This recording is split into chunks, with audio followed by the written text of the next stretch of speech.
అప్పుడు యేసు గొప్ప శబ్దంతో కేక వేసి, చూడండి లూకాసు సువార్త 23:46 చదువుతుంటాను, చదువునాను. అప్పుడు యేసు గొప్ప శబ్దముతో కేక వేసి, తండ్రి నీ చేతికి నా ఆత్మను అప్పగించుకొనుచున్నాను అన్నాడు. హల్లెలూయా. ఇక్కడ బైబిల్ చెప్తున్న మాట ఏంటంటే, నరుని ఆత్మ యెహోవా పెట్టిన దీపం. ఆది కాండంలో దేవుడని యెహోవా నేల మంటితో నరుని చేసి అతనిలోకి ఏ ఆత్మను ఊదాడంటే జీవాత్మను ఊదగా నరుడు జీవవాయువు జీవము వెంటనే వాయువులోకి జీవం ప్రవేశించింది. ఎగ్జాక్ట్ గా ఎహెజ్కేలు గ్రంథం 37 ఎండిపోయిన ఎముకలను లెక్కింప సత్యముగా సైన్స్ సమూహముగా లేవనెత్తడం వాటిలో కూడా దేవుడు ఏం చేసినట్ట జీవవాయువు. అంటే గమనించండి పిల్లరా, ఒక మనిషిలో ప్రాణ శరీర ఆత్మలనేవి 3 కలిగి ఉంటాయి. ప్రాణ శరీర ఆత్మ. ఇప్పుడు ప్రాణం అనేది రక్తములో ఇమిడి ఉంటది, శరీరము అనేది మాంసముతో లిఖితమై ఉంటది, ఆత్మ అనేది పరమాత్మ నుండి వస్తుంది. అందుకని నేటి దినాన సైన్స్ సైతం బిడ్డలారా కనుగొంటున్నటువంటి సత్యం ఏంటంటే, ఒక మనిషి అంట బిడ్డలారా అతడు చెడిపోతున్న చివరి క్షణాల్లో అతని ఆత్మ ఎలా వెళ్ళిపోతుందని చెప్పి ఒక బాక్స్, అంటే సైన్స్ లో కొంతమంది డాక్టర్ల సైతం శాస్త్రవేత్తల సైతం పరిశోధనలు చేసి ఇక కొన్ని క్షణాల్లో ఈ వ్యక్తి చనిపోతున్నాడు అని, అతని ఆత్మ ఎక్కడికి వెళ్తాదని ఇప్పటికీ కూడా పరిశోధన చేసి విఫలమైపోతున్నారు. కారణం ఏంటి? అయ్యో, ఆత్మ ఎక్కడి నుంచి వచ్చిందో తిరిగి అక్కడికి వెళ్ళిపోతుంది. ఇప్పుడు యేసు ప్రభువు వారి ఆత్మ ఎవరు పెట్టిన దీపము? దేవుడు పెట్టిన దీపము. కన్య మరియ గర్భములోకి పరిశుద్ధాత్మ నీలోకి వచ్చును, నువ్వు గర్భము దాల్స్తావు అంటాడు. అంటే యేసు ప్రభువు వారిలో ఉన్నది తండ్రి అయిన దేవుడు పెట్టిన ఆత్మ కాబట్టి తిరిగి ఆ ఆత్మను 6వ మాటగా సమాప్తం. అంటే తండ్రి ఈ లోకానికి ఏ చిత్తము నిమిత్తం పంపించాడు, ఏ ఉద్దేశం నిమిత్తం పంపించాడు? యోహాను సువార్తలో ఏం చెప్తున్నాడు? నన్ను పంపిన వాడి చిత్తము చేయడానికి నేను ఈ లోకానికి వచ్చాను కానీ నా స్వచిత్తాన్ని. ఈ రోజు యేసు ప్రభువు వారిని పంపిన దేవుడే నిన్ను నన్ను కూడా ఈ లోకానికి పంపాడు. మరి యేసు ప్రభువు వారి తండ్రి చిత్తాన్ని నెరవేర్చి సమాప్తం చెప్పాడు. మరి నువ్వు నేను చెప్తున్నావా? ఈ రోజు మనం ఎవరి చిత్తం నెరవేర్చుకుంటున్నాం బిడ్డలారా? మనం చెప్తాం, నాకు మంచి టీషర్ట్ కావాలి, మంచి జీన్స్ ప్యాంట్ కావాలి, ఈ సిద్ధం ఇది. ఆడపిల్లంటే నాకు లాంగ్ ఫ్రాక్ కావాలి, ఈ సిద్ధం ఇది. పిల్లలు ఏంటంటే నాకు బొమ్మ కావాలి, ఈ సిద్ధం ఇది. కొంతమంది చెప్పాడు కదా అవి. నేను అంటాను పెట్టారా, ఆశపడటం వేరు, ఆశపడటం వేరు, తండ్రి చెప్తాం నెరవేర్చడం వేరు. మీరు నమ్మంటే నమ్మకపోండి, నేను ఒక బట్టల షాపుకు వెళ్ళినా కూడా ఒక షర్ట్ తీసుకున్నప్పుడు నేను ప్రభువుని అడుగుతాను, ప్రభు ఈ షర్ట్ చేసుకోవడం నేను చెప్తామా? ఒక వస్తువు, ఒక గ్రాసరీ, ఒక డీమార్ట్కి వెళ్ళినప్పుడు ఒక వస్తువు తీసుకున్నప్పుడు ప్రభువా ఇది తీసుకోవడం నేను చెప్తామా? నీకు ఇష్టమా అని చెప్తామా నేను అడుగుతాను. ప్రభువుని అడుగుతాను. నేను ప్రతిదీ అడగాలి. ప్రతి విషయంలో మనం ఎవరు చెప్తాం అడగాలి బిడ్డలారా? దేవుణ్ణి అడగాలి. ఇక్కడ ఏమన్నాడంటే యేసు ప్రభువు వారు, తండ్రి నా ఆత్మ నీ చేతికి, అంటే ఈయన ఈ లోకానికి దేవుడు చిత్తము నిమిత్తం వచ్చిన ఆ చిత్తాన్ని కంప్లీట్ 6వ మాటలో సమాప్తం చేసి తిరిగి ఎవరిచ్చారో ఆత్మ వారికి అప్పగించేస్తారు. అందుకని బైబిల్లో మనం చూసుకుంటే, బైబిల్లో ఒక మాట ఉంది, ఒక యజమానుడు అంటే ఒక వ్యాపారి 3 యవనస్తులు పిలిచి ముగ్గురికి, ఒకడికి 5 తలాంతులు, ఒకడికి 2 తలాంతులు, ఒకటి 1 తలాంతు ఇచ్చి దేశాంతరం పోయాడు. పోయి వస్తున్నప్పుడు 5 తలాంతులు ఏం చేస్తున్నాడు? 5 చేసి 10 చేశాడు. ఈ 2 తలాంతులు ఏం చేస్తాడు? 2 చేసి 4 చేశాడు. 1 తలాంతులు ఏం చేస్తాడా? పోయి తీసుకెళ్తాడు. ఇప్పుడు 5 తలాంతులకు 5 చేసిన వాడిని చూసి ఏమన్నాడు యజమానుడు? బాగా నమ్మకమైన దాసుడా, మంచి దాసుడు అన్నాడు. 2 తలాంతులు 4 చేసిన వాడు కూడా కూడుతున్నాడు. అంటే ఏంటి? ఖచ్చితంగా దేవుడు ఒక వ్యక్తిని లోకానికి పంపించినప్పుడు కొన్ని తలాంతులు ఇస్తాడు, కొన్ని యొక్క బిడ్డరా కొన్ని టాలెంట్లు ఇస్తాడు. తలాంతుల ప్రభావం టాలెంట్, కొన్ని టాలెంట్లు ఇస్తాడు. ఆ టాలెంట్లను బట్టి ఆ తలాంతులను బట్టి ఖచ్చితంగా మనం ఏం చేయాలంటే వాటిని సానబెట్టాలి. కత్తిని సానబెడితేనే వదలవుతుంది. మీకు టాలెంట్ ఎక్కడ ఉంటది చెప్పాలి. ఈ బ్రెయిన్ లో ఉంటుంది. కొంతమంది బ్రెయిన్ అస్సలు సానబెట్టరా, మాకు ఎందుకులే, మాకు కాదు కదా, 7 మాటలు ఆశ పడతారులే. పాస్టర్ గారు 3 గంటలకు ముగించేస్తున్నారు, 3:30 అవుతుంది, 4 అవుతుంది, ఆకలి వేసేస్తుంది పాస్టర్ గారు అంటున్నారు. కొంతమంది ఆత్మ లోపల నిలబడుతున్నాయి కేకలు, ఆత్మ మండలంలోకి స్వరాలు నిలబడుతున్నాయి నాకు. కొంతమంది స్వరం ఎలా అంటే, ప్రభా ఇంకా నాతో మాట్లాడినా, ఇంకా ఈ కేకలు కూడా వినబడుతున్నాయి. ఇప్పుడు 2 కేకలు వినబడుతున్నాయి. రెండింటిలో ఏ కేక వినాలి నేను చెప్పాలి? ఏ కేక వినాలి? ఆత్మ మండలంలో ఉన్న కేక వినాలా, బాహ్య మండలంలో కేక వినాలా? కొంతమంది మొక్కల్లో అచ్చుకొచ్చుడు కనపడిపోతుంది నాకు. ప్లేస్ రీడింగ్ అలాగా. ఎలా అంటే ఏంటి ఈ ప్లేస్ రీడింగ్ అర్థం ఏంటి? కొంతమంది ఏంటంటే ఈ ప్లేస్ రీడింగ్ ఏంటి, నాకు 2 కనపడుతున్నాయి. నేను గోళ్ళ చదువుతున్నాను, అందరు ఫేస్ లో చదువుతున్నాను. శబ్దంగా స్తోత్రం చెల్లిద్దామా? అమ్మా, నిన్ను నన్ను దేవుడు ఎందుకు ఈ లోకానికి పంపించాడో అది నువ్వు నెరవేర్చుకో. యేసు ప్రభు వారు చెప్తున్న మాట, daddy I am finished, take my soul. నా ఆత్మను తీసుకోండి. ఈ రోజు నువ్వు నేను చెప్పగలుగుతున్నావా? ఎంతమంది బిడ్డలారా ఈ రోజు క్షణికావేశంతో ఎంతమంది సూసైడ్ చేసుకోవట్లేదు, ఎంతమంది చనిపోవడం లేదు, ఎంతమంది బిడ్డలారా వారి జీవితంలో వారు ఎదుర్కొన్నటువంటి పరిస్థితులు బట్టి ఈ అప్పులతో నేను ఇక ఉండలేను, ఈ మారని భర్తతో, ఈ మారని భార్యతో, మారిన బిడ్డల దగ్గర నేను ఉండలేను, నాకు ఈ సంసారం వద్దు అని ఎంతమంది సూసైడ్ చేసుకోవట్లేదు, ఎంతమంది భార్యలు ఉరేసుకోవట్లేదు, ఎంతమంది పిల్లలు తల్లిదండ్రులు మందలిచ్చారని ఎంతమంది సూసైడ్ చేసుకోవట్లేదు బిడ్డలారా? ఈ రోజు లేరా సొసైటీలో? ఎన్ని మాత్రం వెంటలేదు మనం. ఎంతమంది క్షణికావేశంలో చనిపోవట్లేదు బిడ్డలారా? 10th క్లాస్ పాస్ అవ్వలేదని చెప్పి తండ్రి మందలెత్తే ఇల్లు దూకేస్తాడు, ఇంటర్ పాస్ అవ్వలేదని ఇంటర్ టీచర్ మందలెత్తే ఇల్లు దూకేస్తాడు. వీళ్ళకి ఏంటంటే వీళ్ళ ఆత్మను ఎవరికి అప్పగిస్తున్నారు? సాతానికి. బైబిల్లో ఉంది, ఆత్మను బిడ్డలారా మరి చంపు వాడికి ఇవ్వాలట. భయపడాలి తప్ప ఏది చంపవాడికి భయపడకూడదు, శరీరాన్ని చంపేవాడికి భయపడకూడదు.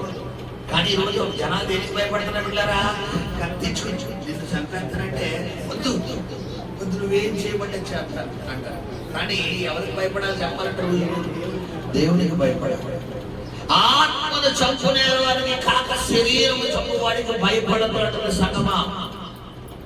ఈరోజు గమనించండి, క్షణికావేశములో తొందరపాటు తండ్రిగాలను పలుకుతున్న మాట నీకు తెలియని విషయం ఏంటంటే, నేను ఎప్పుడు మన సంఘంలో చెప్తాను, మనకి తెలియని విషయం ఏంటంటే నువ్వు బాహ్య లోకంలో ఏదైతే నువ్వు పలుకుతావో అది ఖచ్చితంగా ఆత్మ మండలంలో ఎవరు వింటారంటే సైతాన్ వింటాడు. చాలా మంది క్షణికావేశంలో ఎప్పుడు 2 మాటలు మీ నోట్లోకి వస్తాయి.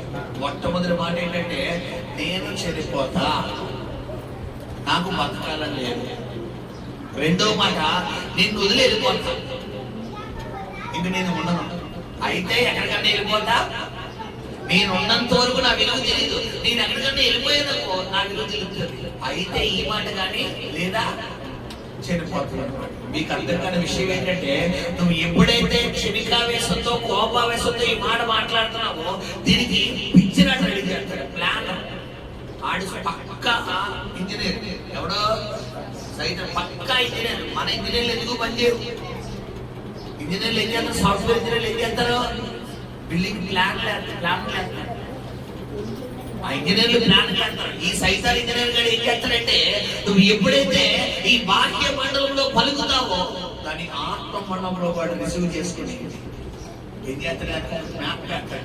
ఉదాహరణకు నాకు చచ్చిపోతానంటే అన్నావు, ఇప్పుడు అన్ని మైండ్ లో పెట్టారా చూడండి. ఉదాహరణకు ఇప్పుడు అంతా ఏ కదా ఆర్టిఫిషియల్ ఇంటెలిజెన్స్ ఫ్యూచర్ ఈ ఏదేరా నేను చచ్చిపోవాలనుకుంటున్నాను అంటే ఇందులో కొట్టేమో ఊరి తీసుకుని చచ్చిపోతావా, పాయిజన్ చేసి చచ్చిపోతావా, కత్తితో పొడుచుకుని చచ్చిపోతావా, అలా చచ్చిపోతావా అని ఎన్ని వస్తాయి ఫ్యూచర్లు? 1,00,000 వస్తాయి. ఒకవేళ ఉరితే ప్యాన్ కూడా వేసుకుంటావా, దండానికి కూడా వేసుకుంటావా, మొడ్డానికి వేసుకుంటావా? ఆప్షన్ వస్తాడు. తెలుసా మీకు? చెప్పండి అమ్మా. అందరూ గూగుల్ని ఇలా కూడా వాడేవాళ్ళు ఉన్నారు, ఈ రోజులో ఉన్నారు. గూగుల్ అలాగే కాదు, ఇలా కూడా వాడతారు ఈ రోజుల్లో. సైతాన్ ఇదంతా ఎవరికి ప్రేరణ? నీ ఆత్మ మండలం.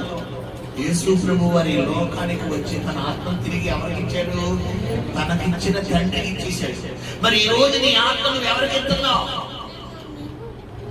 ఎవరికి ఇస్తున్నావు? నీ భర్త ప్రేమించలేదని, నీ భార్య ప్రేమించలేదని, నీ బిడ్డలు ప్రేమించలేదని, నీ తల్లిదండ్రులు ప్రేమించలేదని, ఎవడో తిట్టాడు, ఎవడో కొట్టాడు, ఎవడో ఏదో అన్నాడని నేను మాట్లాడితే ఇస్రాయేలు ఎన్నిసార్లు అన్నారమ్మా?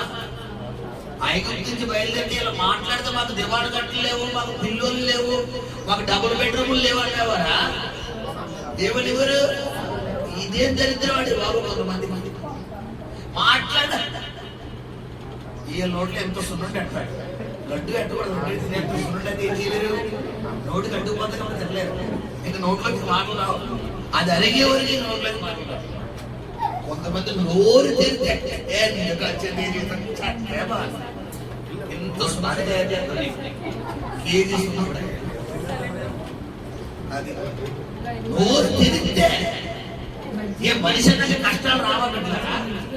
మనుషులకు రాకపోతే చెట్లకు పొట్టుకు వస్తాయి కష్టాలు, శ్రమ వస్తుంది. శోధించబడిన పిమ్మట ఈ రోజు నువ్వు మనిషివు కాబట్టి నీకు ఒక శ్రమ వచ్చిందంటే రేపు పొద్దున నీకేదో దేవుడు మేలు చేయబోతున్నాడు. శోధించబడిన పిమ్మట సువర్ణ కీడి వెనకాల మేలుంటది. యోసేపుకు గొయ్యి వంటి శ్రమ వచ్చింది. ఐగుప్తుకు గవర్నర్ అయ్యాడు. దావీదుకి నిందలు వచ్చినాయి. వేసే కొడుకులు నిందలు వచ్చినాయి. 2 రాజ్యాలకు రాజు అయ్యాడు. ఎస్తేరికి తల్లిదండ్రులు కోల్పోయింది. రానైపోయింది. అంటే వస్తికి లేపేసి సైతం కూర్చోబెట్టాడు. ఇది నీ దేవుడు. నీ దేవుడు తక్కువగా అంచనా. నోరుంది కదా అని ఎందుకు వచ్చింది? ఊరికి నేనంటారు. మళ్ళా క్రియ ఎలాగంటారు అంటే ఏంటంటే కొంతమంది చెయ్యి అరచేయి ఎందుకమ్మా పోతుంటారు. దీన్ని దేంతో ముట్టుకుంటారు? నా రాత నీకు చెప్పాడని నీ తల మీద రాశానని. కొంతమంది ఇంకా నా తల నా నుదుటి మీద ఎలా రాసినట్టుంటే నువ్వు చూసావా రాసినప్పుడు? ఏమ్మా నా నుదుటి మీద ఎలా రాసిపెట్టుంటే అలా జరుగుతుందండి. నువ్వు చూసావా నుదుటి మీద రాయడం? ఎవరు రాశారు? ఇక్కడ రాశాడు ఆయన. ఆయన అరచేతులు చిక్కుకున్నాడు. నేను నీ భవిష్యత్ అంతా ఆయన చేతుల్లో ఉంది. విషయం ఏంటంటే ఆయన చేతుల్లో కన్నా ముందు ఎవరి చేతుల్లో ఉంది మన భవిష్యత్తు? రహస్యం తెలుసు చెప్పండి, చెప్పాలి. ఎవరి చేతుల్లో ఉంది? మన చేతుల్లోనే ఉంది. ఎందుకు? నీ నోట్లు ఏమిచ్చాడు? అది హృదయోపదేశకాండ 30:29 ఏమన్నా 30:19లో నేను జీవమును నీతించున్నాను, నీవు పలికిదేనా అవుతాయి. నన్ను ఈ సంవత్సరంలో దేవుడు నన్ను కోటీశ్వరుడిగా చేస్తున్నాడని అనండి. అనండమ్మా. నన్ను ఈ సంవత్సరంలో దేవుడు కోటీశ్వరుడు ఎందుకు అవుతారండి? మా దగ్గర 10,000 అండి, 5,000. ముందు నీ ఆత్మవిశ్వాసం దెయ్యాన్ని బయటకు పట్టుకొచ్చాను. ఊరు కొడబార్చ మీరు ఏదో సరదాగా యేసు ప్రభువు సరదాగా మాట్లాడతారమ్మా. చెప్పాలి. లాజరు బయటికి రాన్న మాట కామెడీ మాట, విశ్వాసం మాట చెప్పాలి. చిన్నదానా తల్లిదాకుని లేపు అన్న మాట ఎట్లారా సరదా మాట, సీరియస్ మాట. ఆమె మరణించలేదు నిద్రిస్తుంది అన్న మాట సరదా మాట, సీరియస్ మాట. సీరియస్ సైతం యేసు ప్రభువు ఎలా తీసుకుంటున్నారు? సింపుల్ గా తీసుకున్నారు. మరి ఈ రోజు ఆయన బిడ్డగా మనం ఎలా తీసుకుంటాం? చిన్న విషయాన్ని కూడా నువ్వు ఐటికి వెళ్ళిపోతావు. ఇదే చిన్న గొడవ అయిందనుకో ఇల్లు మీకు ఏం చేస్తారు చాలా మంది. అంటే ఎందుకు వచ్చింది? ఇంట్లో ఉన్న చెప్పులన్నీ బయటకు వచ్చారు. మొత్తం వంటగదిలోని గిన్నెలంటే బయటకు వచ్చారు. ఇక గ్లాసులు చెప్పులు తెప్పాలని కడితే ఇక కోహ్లీలు వచ్చేస్తారు ఇంట్లో. అంటే ఏంటి? అన్ని సిక్స్లే, 1 4 1 ఎక్కువ ఉంటుంది. గుర్తుపెట్టుకోండి. నేను ఒకటే చెప్తున్నాను, నీ జీవితంలో ఏది జరిగినా నీ నోటితో నువ్వు కంట్రోల్లో పెట్టుకో. నేను చనిపోతానన్న మాట మన నోట్లోకి ఏమవకూడదు పెట్టారా? రాకూడదు. ఒకవేళ ఆ టైంలో నీకు వస్తుంది, మరి కొన్ని సేపట్లో ఇక్కడ ఏదో సునామీ ఏర్పడిపోయే అవగాహన నాకు కనబడిపోతున్నప్పుడు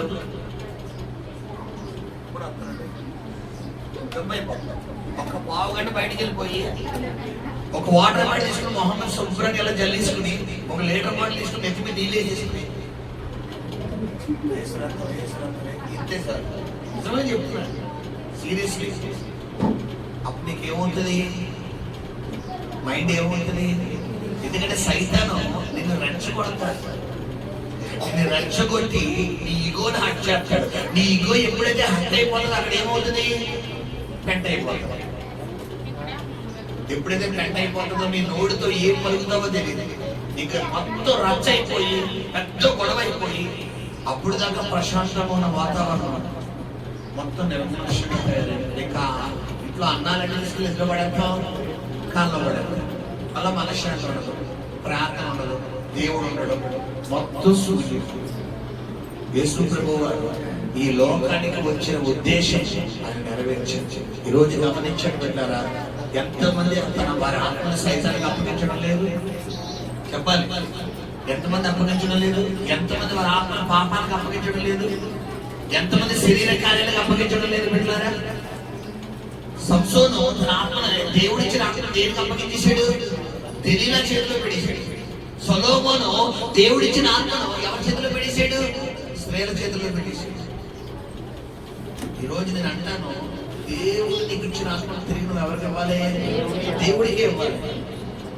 అందుకే బైబిల్ ఆత్మ లేనివాడు నావాడు కాదు. ఎందరైతే నా ఆత్మతో నింపబడదురో వారందరూ నా కుమారుడు.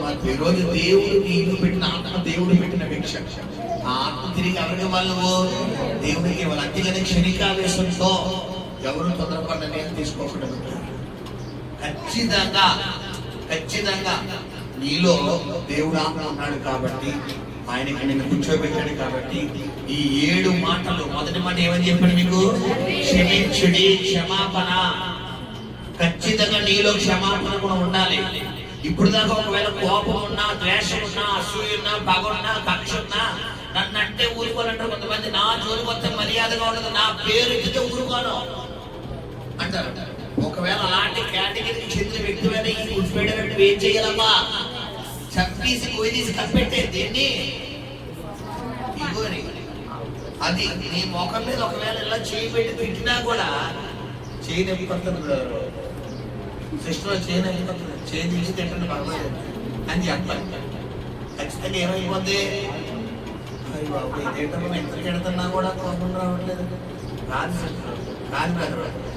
ఇంకా చెప్పాలంటే మీ సిమ్ టెక్నిక్ చెప్పారు ఏంటి? ఎవరన్నా చెప్తే ఏం చేయాలి? కాదు, దేవుడికి స్తోత్రం చెప్పాలి. ఎవరన్నా తిట్టినా కొట్టినా, ఎవరన్నా మనల్ని ఏమన్నా దేవుడి స్తోత్రం.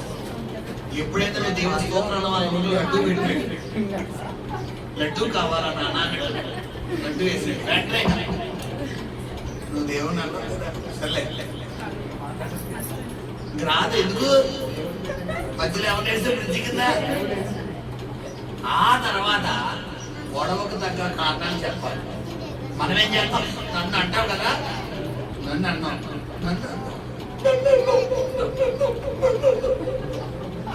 ఇలా రీడింగ్ కాస్తా పెట్టుకోవాలి. మొట్టమొదటి మాట క్షమాగుణం, రెండవ మాట మార్పు. నువ్వు క్షమించగలిగితేనే నీ ఇంట్లో ఏమవుతుందమ్మా? ముందు మనం మారం అస్సలు చెప్పండి, అస్సలు తగ్గ దీంట్లోనే తక్కువ.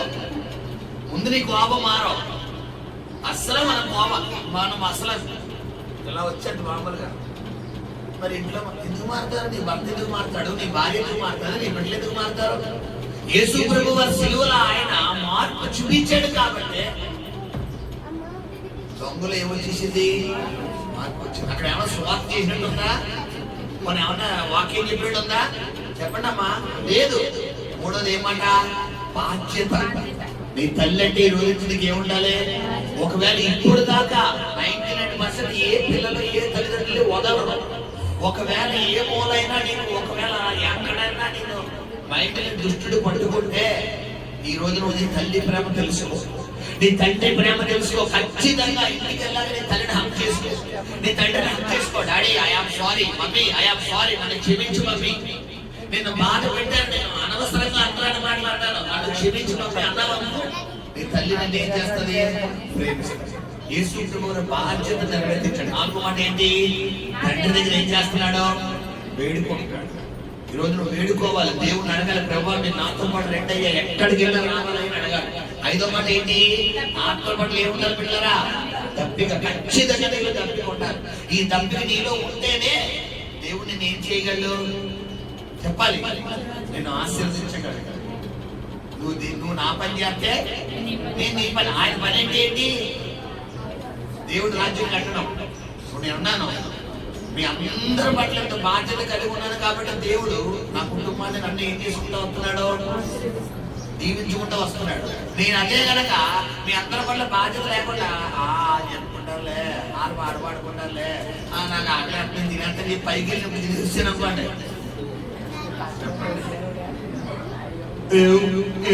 తీర్పు తప్ప ఇక్కడ ఆత్మ ప్రసంగం రాదు. ఏ ప్రసంగాలు వస్తాయి? తీర్పు ప్రసంగాలు వస్తాయి. పాస్టర్ మధ్యలో బయటికి వెళ్ళేస్తారు అన్నట్టు అనుకోండి. అందుకే నేను ఎక్కడికి కదలేదు, 1-2 నిమిషాలు బయటికి కదిలి వచ్చానంటే. హల్లెలూయా. ఖచ్చితంగా ఆత్మ పట్ల ఏముండాలి మనకి? ఈ రోజున తీర్మానం తీసుకుని వెళ్ళి ప్రభువా వచ్చే సంవత్సరం ఇదే టైం ఖచ్చితంగా నేను 2-3 ఆత్మని తీసుకొస్తాను ఆయన అని నువ్వు తీర్మానం తీసుకో. నెలకు ఒక్కరికైనా నేను సువార్త ప్రకటిస్తాను ప్రభువా అని తీర్మానం తీసుకో. ఖచ్చితంగా దేవుడిని అంచెలంచెలుగా ఆశీర్వదిస్తాడు. హల్లెలూయా. ఆ రోజుగా సమాప్తం. తండ్రి ఈ లోకానికి పంపిన చిత్తాన్ని యేసు ప్రభువు వారు తెలియజేశాడు. మరి నీవు నేను కూడా ఈ లోకానికి పంపే ఉన్నాం కాబట్టి నీకు దేవుడు ఇచ్చిన తలాంతులు నువ్వు కూడా ఈ రోజు ఏం చేయాలి? వాడాలి. అందులో 3 కేటగిరీలు ఉన్నారు. ఒకరు సోపులు, ఒకరు బంపరు, ఒకరు ఇంకా సోపులు. సోపులు ఏం చేశారు? 5 చేశారు. బంపరులు ఏం చేశారు? 2 చేశారు. ఇంకా సోపుడు చేశాడు. ఏం చేశాడు? అయ్యి బాబాయ్ పాట పాడము కానీ సరిగ్గా పాడలేమో, పాడితే పాట రాదేమో, పాట అర్థం కాదేమో, పాట వింటరేమో, పాట తలంత అవుతుంది. ప్రార్థన సరిగ్గా చేయలేమో, సరిగ్గా చేస్తే నచ్చలేమో, నాకు రాదేమో, నేను చేయలేమో. ముందు ఏదైనా నోరు తెరిస్తేనే కదా. 1వ తరగతిలో పిల్లవాడిని జాయిన్ చేస్తే ఎదురుకి వెళ్తాడు. 1లో జాయిన్ చేయకుండా వీడికి ఏ రావట్లేదంటే ముందు మనం ఏం చేయాలి? మనం ఖచ్చితంగా దేవుడు నీకు ఇచ్చిన తలంతును సాగు, అది ప్రార్థన అయినా, పాట అయినా, వాక్యం అయినా, సువార్త అయినా ముందు వాడాలి. ఇక్కడ నిలబడిన నేను సంవత్సరంలో 1 రోజు ఇచ్చేవారు నాకు 7 మాటలు, అది కూడా 15 నిమిషాలు. అంతే 15 నిమిషాలు. ఆ 15 నిమిషాలు 12 సంవత్సరాలు నేను సమయం ఇచ్చాను కాబట్టి 13వ సంవత్సరం నుంచి దేవుడు నన్ను వాడుకోవడం మొదలెట్టి కొన్ని గంటల ప్రసంగాలకు దేవుడు నన్ను వాడుకుంటున్నాడు. నేను అలా 12 సంవత్సరాలు నలగొట్టబడ్డాను కాబట్టే ఇక్కడ దేవుడు నన్ను నిలబెట్టాడు. గమనించిన బిడ్డ, ఖచ్చితంగా దేవుడు నీకు అప్పగించిన పర్పస్ ఏం చేయాలి? నెరవేర్చాలి. ఫైనల్ గా 7వ మాట ఏంటి? మన ఆత్మను ఎవరికి అప్పగించాలమ్మా? చెప్పాలి, దేవుడికి అప్పగించాలి. ఖచ్చితంగా నేను ఒకటే చెప్తున్నాను బిడ్డలు, అలానే ముగిస్తున్నాను. మీరు ఎటువంటి సమయంలో కూడా మీ నోటిని ఏం పలకూడదు, నెగిటివ్ పలకూడదు. అసలు మరణము అనేది మరణమా అని గుళ్ళు ఎక్కడ? సాతానా మరణపు గురిని ఎక్కడ ఏర్పడేశాడు? ఆయన శిలువలో ఏర్పడేశాడు. కాబట్టి ఇప్పుడు మనకు ఒకటే, క్రైస్తవులకు ఒకటే మరణం. ఏంటా మరణం? శారీరక మరణం తప్ప ఆత్మ మరణం లేదు. మరి ఈ రోజు నీ ఆత్మ నరకానికి పంపించే రైట్స్ నీకు ఎవరు ఇచ్చారు? నువ్వే బలవంతంగా తీసుకున్నావు. ఏంటా బలవంతం అంటే క్షణికావేశంలో తొందరపాటు నిర్ణయాలు, తొందరపాటు చూసేయడం. గమనించండి. ప్రార్థన చేసుకుందాం. పరిశుద్ధ నమ్మకం కలిగిన ప్రేమలోకంలో తండ్రి ప్రభువా, ఈ రోజు 7 ప్రభు మాటల ద్వారా ఇప్పటి ఆరాధన అంతా మీరు విజయవంతంగా జరిపించారు నాయన. సమస్త మహిమ ఘనత ప్రభావాలు మీకే ఆరోపిస్తున్నాం తండ్రి. అయ్యా మీరే మహిమను పొందుకోమని వేడుకుంటున్నాయన. యేసు నామమున ప్రార్థిస్తున్నాం తండ్రి. ఆమేన్. హల్లెలూయా. ఈ సమయంలో 7 మాటలు